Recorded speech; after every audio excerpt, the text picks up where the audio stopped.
Doctor Vivek Bindra, आप तो बहुत खूबसूरती के साथ बजट को एक्सप्लेन करते हैं, फाइनेंशियल इश्यूज को एक्सप्लेन करते हैं।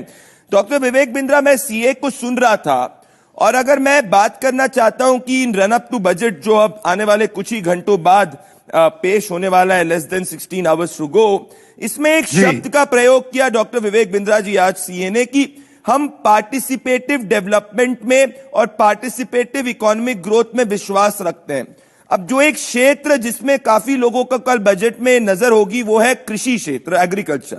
इसमें सीए ने यह कहा है कि जो निजी निवेश है वो एग्रीकल्चर में पिछले 8 सालों में जितना बढ़ा वो पिछले 20 सालों में कंपैरेटिवली उतना नहीं बढ़ा है।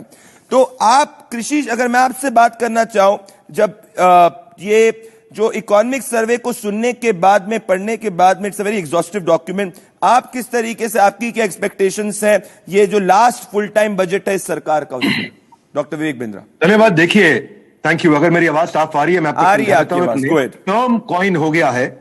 इंडिया न्यूज के सारे दर्शकों को मैं बता दूं, स्लोबलाइजेशन। एक होता है ग्लोबलाइजेशन, इंटरनेशनल इकोनॉमिक एक्टिविटी पूरी स्लो चल रही है। पहले मैक्रो समझ लेते हैं, दुनिया भर में नौकरियां गई है बहुत तेजी से पैंडेमिक के बाद, प्राइसेस बढ़े, इन्फ्लेशन बढ़ा है, यूक्रेन और रशिया के वॉर का बहुत इफेक्ट रहा है, जियोपॉलिटिकल इश्यूज रहे हैं। इंटरेस्ट रेट 0.5% से 4.5% हो गया 9 महीने में अमेरिका के अंदर। दो इकोनॉमी को देखना चाहिए भाई साहब, पहली आपको अमेरिका की देखनी चाहिए, दूसरी चाइना की। ये दोनों मिलकर 44% जीडीपी को दुनिया के कंट्रीब्यूट करते हैं। अमेरिका में क्या हुआ? इंटरेस्ट रेट बढ़ा, इन्फ्लेशन बढ़ा, नौकरियां गई। चाइना में क्या हुआ? इंटरनल इश्यूज, पैंडेमिक के कारण इकोनॉमी बार बार फ्लक्चुएट हुई। ये 44% दुनिया की जीडीपी को कंट्रीब्यूट करते हैं, इससे कंजम्पशन पे इंपैक्ट हुआ। ग्लोबली सब कुछ स्लो हो रहा है, जहां ग्लोबली हो रहे हैं सारे स्लो, वहां अभी भी हम कर रहे हैं ग्रो। ये ध्यान दीजिएगा मेरी बात। इंडिया की स्टोरी स्टेबिलिटी की स्टोरी है। Stability, growth, reform. क्यों हुआ?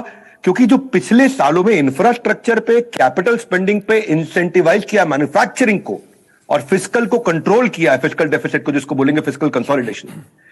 सोशलिस्ट टैक्स रिजीम नहीं रहा। इस सरकार की कुछ अच्छी चीजें रही हैं, करेज रहा है यहां पे, जिससे कर्जा कम हुआ है। आप ये समझ लें कि 2021 में अमेरिका 5.5% ग्रो कर रहा था, चाइना 8%, जर्मनी 2%, जापान 1%, यूके 7%। हम उस समय भी 8.9% ग्रो कर रहे थे। हमारी ग्रोथ तेज रही है।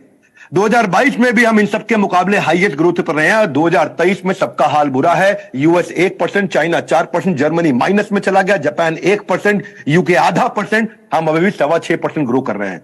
तो जिसने आपको कहा वो ठीक कहा, आसपास का हाल बेहाल है, लेकिन अपनी चाल अभी भी बेमिसाल है, क्योंकि यहां